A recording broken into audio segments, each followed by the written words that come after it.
February 2025, Pentagon war planners run a classified simulation, the scenario, a full-scale war with Iran. But the game doesn't end in the Middle East. Within weeks, two other crisis points explode. Ukraine, Taiwan. The conclusion? America faces its worst strategic nightmare since World War II. This isn't a prediction. This is a war game, run by the RAND Corporation and the Center for Strategic and International Studies. The findings? Terrifying. An Iran war doesn't just drain American resources, it creates a golden opportunity for Russia and China to act simultaneously. Today we're walking through this exact scenario, step by step. How a conflict in the Middle East becomes the catalyst for a three-front war the United States is not prepared to fight. Because in modern warfare, geography and logistics aren't just important, they're everything. This is the strategic domino effect the Pentagon loses sleep over, and understanding it is critical to understanding the next decade of global conflict. Let's break it down.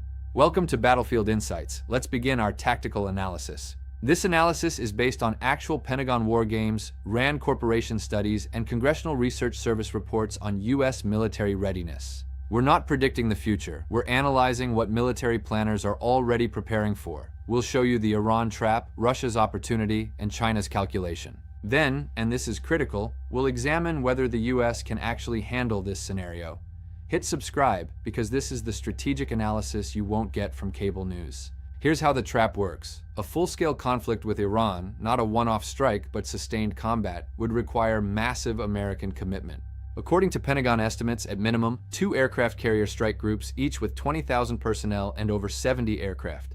Dozens of destroyers and cruisers, and hundreds of land-based fighters pulled from European and Pacific bases. But Iran's strategy isn't to win a conventional war. They know they can't. It's to make victory as expensive as possible. Using naval mines in the Strait of Hormuz, swarms of fast attack boats, and anti-ship missiles, Iran would force the U.S. into a grinding naval campaign.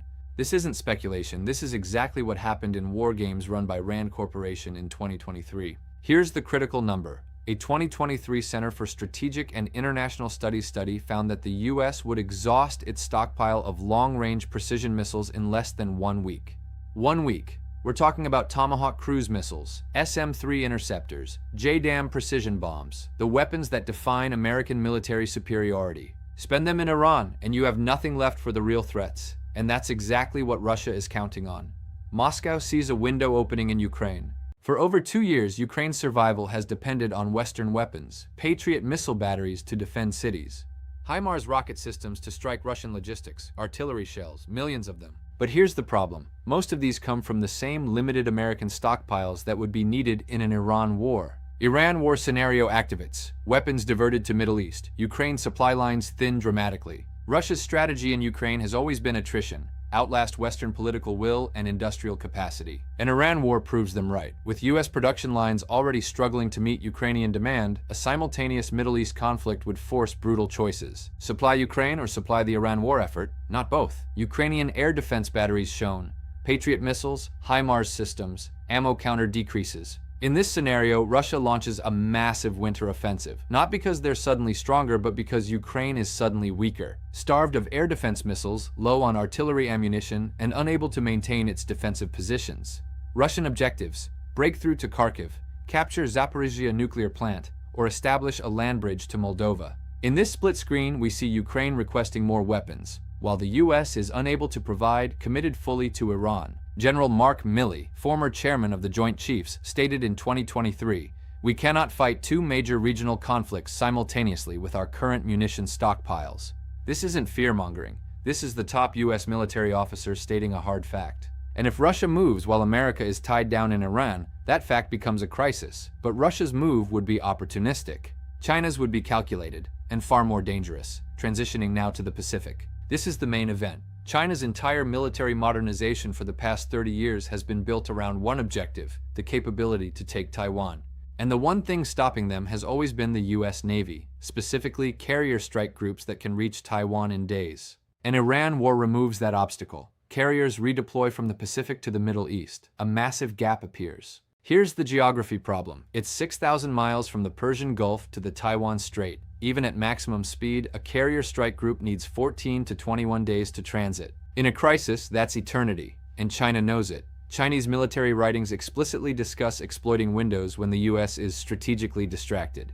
Chinese military buildup appears, amphibious assault ships, Air Force deployments, rocket force activations, all positioned opposite Taiwan. China's Taiwan strategy isn't invasion, not initially, it's blockade. The Anaconda strategy: use naval and air power to completely isolate Taiwan, cutting off the 90% of its imports that arrive by sea. Add cyber attacks to shut down power and communications.